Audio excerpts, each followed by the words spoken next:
History का chapter number 3 जिसका name है रूलिंग द कंट्री साइड। तो इसके अंदर आज हम बात करने वाले हैं the need to improve agriculture.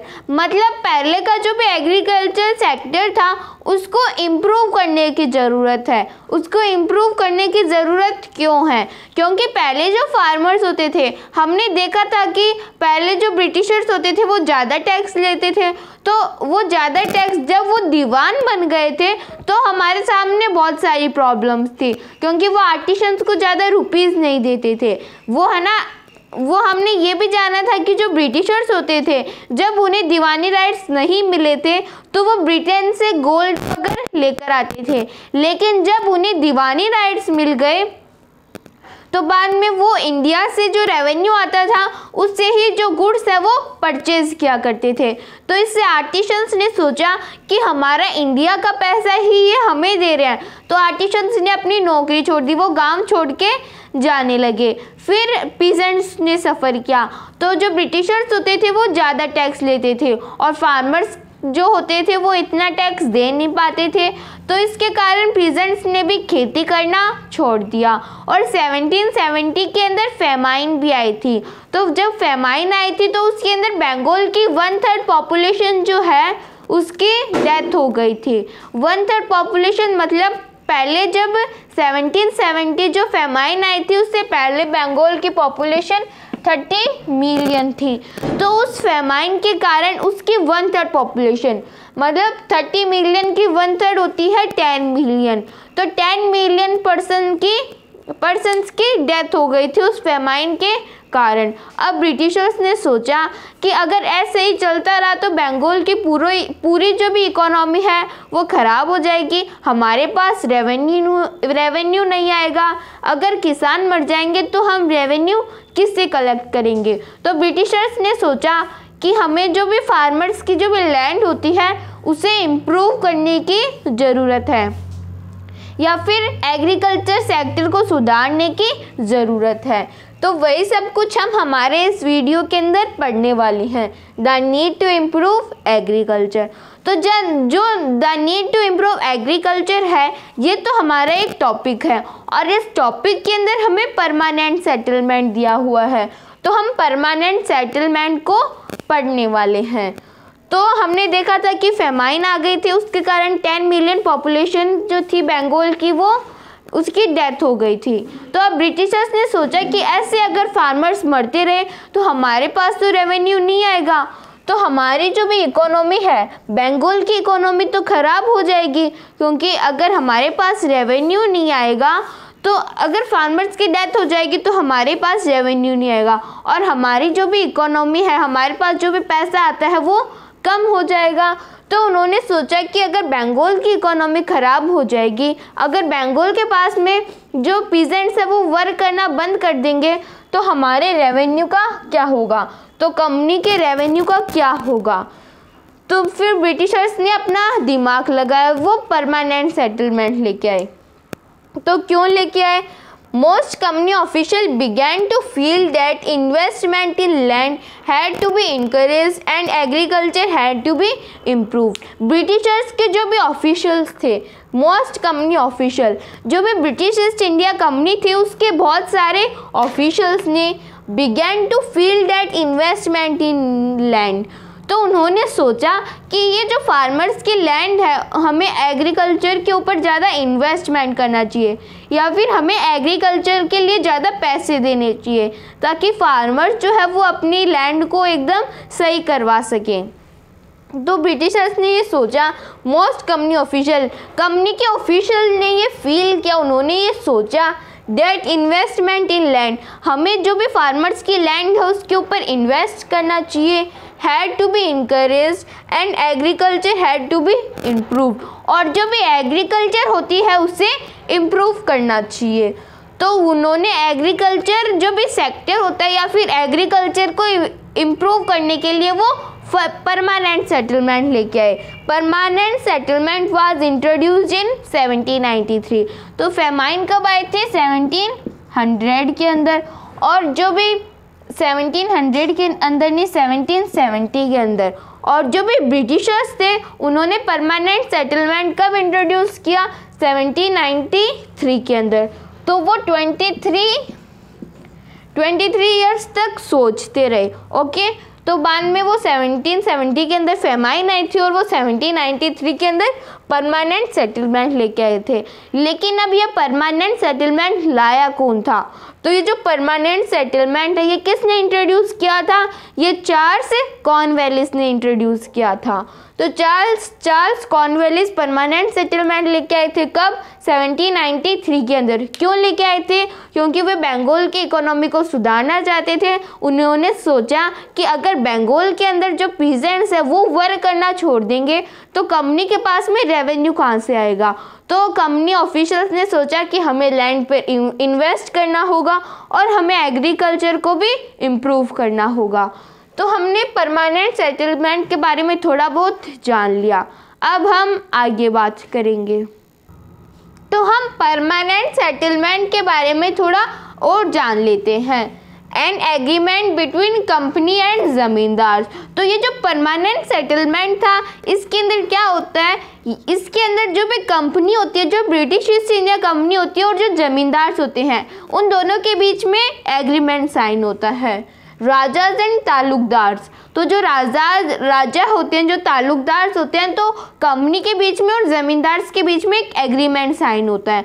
तो वो ब्रिटिशर्स, अब आप सोचोगे कि जो ब्रिटिशर्स थे वो ज़मींदार के साथ में, उनके साथ में एग्रीमेंट क्यों करते हैं? तो हमने देखा था हमारे पिछले वाले वीडियो के अंदर कि ब्रिटिशर्स को पता था कि हम एलियन पावर है। एलियन पावर मतलब हम बाहर से हैं या फिर किसी दूसरी जगह से हैं। एलियन पावर हमारे लिए जो इंडिया से बाहर से आए हैं तो वो एलियन पावर हो गया। तो कंपनी ने सोचा कि हम तो एलियन पावर है और यहाँ के जो भी फार्मर्स होते हैं ये हमारी लैंग्वेज को समझ नहीं पाएंगे या फिर ये हमारे साथ उतना मिलजुल के नहीं रह पाएंगे।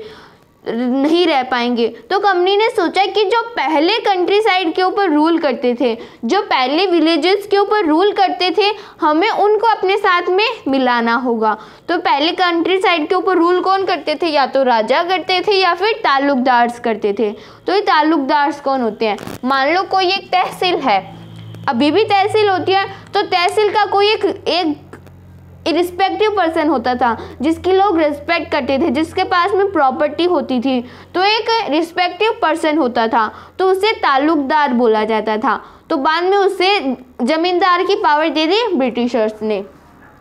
तो एग्रीमेंट होता है ब्रिटिश ईस्ट इंडिया कंपनी के बीच में और जमींदार के बीच में। जमींदार को साथ में क्यों मिला है कंपनी ने? क्योंकि कंपनी को पता था कि जो भी फार्मर्स है वो हमारे साथ में इतना अटैचमेंट नहीं रख पाएंगे जितना वो जो पहले कंट्री साइड के ऊपर रूल करते थे उनके साथ में रखते हैं। तो इसी कारण से ज़मींदार को ब्रिटिशर्स ने अपनी साइड में ले लिया।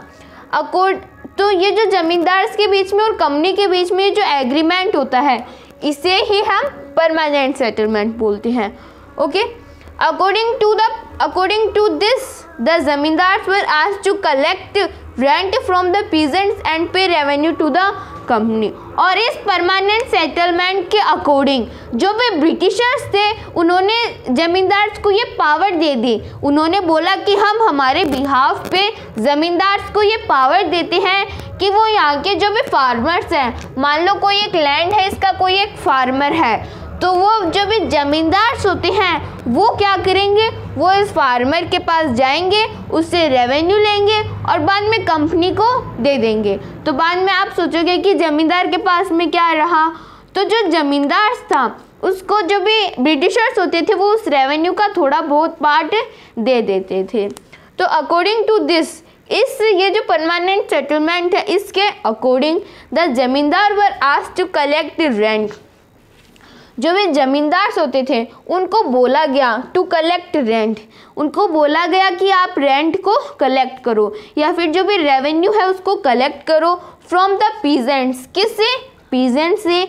And pay revenue to the company, और वो जो भी रेवेन्यू है वो कंपनी को पे कर दो या फिर वो जो रेवेन्यू है वो कंपनी को आप बाद में दे देना और जो कंपनी है वो आपको उसमें से थोड़ा बहुत पार्ट आपको फिर से दे देगी। तो हमने परमानेंट सेटलमेंट के बारे में थोड़ा बहुत और जान लिया। अब हम आगे बात करेंगे।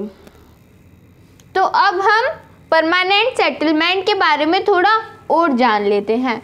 The amount of revenue was fixed permanently. तो परमानेंट सेटलमेंट का मतलब क्या है कि मतलब जो भी जमींदार जो है वो कंपनी को रेवेन्यू लाके देंगे वो एकदम फिक्स होगा। उससे ना तो जो कंपनी है वो ज़्यादा रुपए लेगी, ना ही उस अमाउंट से कम रुपए लेगी।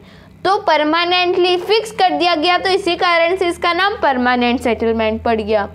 This would ensure. अब ब्रिटिशर्स ने क्या सोच के ये परमानेंट सेटलमेंट लाए होंगे, उन्होंने क्यों ये जो अमाउंट है उसको फिक्स किया होगा, उन्होंने क्या दिमाग लगाया होगा अपना, तो वो हम समझ लेते हैं। This would ensure a regular flow of revenue into the companies coffer.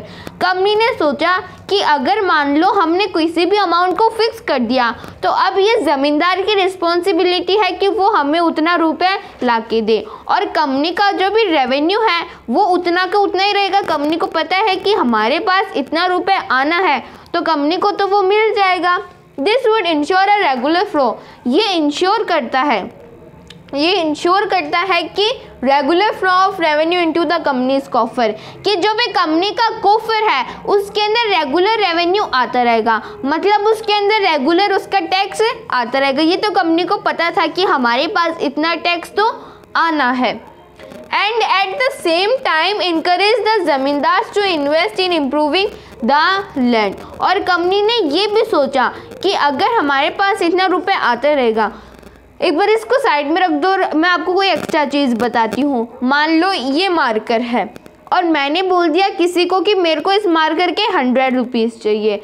तो अगर मान लो मैंने बोला कि मेरे को ये 100 रुपीज़ चाहिए और फिर आपको आप ये कितने में भी बेचो, तो अगर मान लो वो इसको 110 रुपीज़ में बेचेगा तो उसको 10 रुपये का प्रॉफिट होगा। अगर वो इसको 200 में बेचेगा तो उसको 200 रुपीज़ का प्रॉफिट होगा। यही दिमाग ब्रिटिशर्स ने लगाया। ब्रिटिशर्स ने सोचा कि हमने तो हमारा रेवेन्यू फिक्स कर दिया है, अगर मान लो फार्मर की जो भी लैंड है वो उसके ऊपर फसल अच्छी हुई तो फार्मर्स क्या करेगा, उस ज़मींदार को ज़्यादा रुपए देगा, या फिर वो ज़मींदार उससे ज़्यादा रुपए ले लेगा, बोलेगा कि आपके इस बार फसल अच्छी हुई है तो आप हमें ज़्यादा रुपए दे दो। तो जब वो ज़मींदार उससे ज़्यादा रुपए लेगा तो वो अपने खुद के पास में रखेगा उन रुपीज़ को।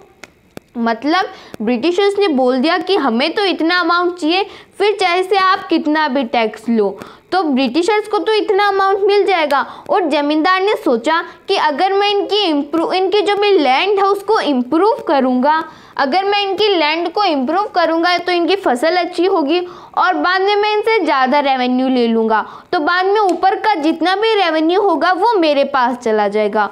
तो ये पूरा दिमाग लगाया ब्रिटिशर्स ने। तो हमने परमानेंट सेटलमेंट को अच्छी तरह से समझ लिया। ये क्यों लाया गया, क्योंकि ब्रिटिशर्स को पता था कि हम जो बंगाल है उसकी इकोनॉमी ख़राब हो रही है और हमारे पास जो भी रेवेन्यू है वो भी कम आएगा अगर हम फार्मर्स की लैंड जो है उसको इम्प्रूव नहीं करेंगे। तो बाद में वो परमानेंट सेटलमेंट लेके आए। कब लेके आए वो मैंने आपको पहले बता दिया था। कौन लेके आया था? चार्ल्स कॉर्नवालिस लेके आए थे इसको। बाद में इसके अंदर किसके बीच में एग्रीमेंट हुआ? तो इसके अंदर ब्रिटिश ईस्ट इंडिया कंपनी के बीच में और जमींदार के बीच में एग्रीमेंट हुआ। और ब्रिटिशर्स ने जमींदार को अपने साथ में क्यों मिलाया?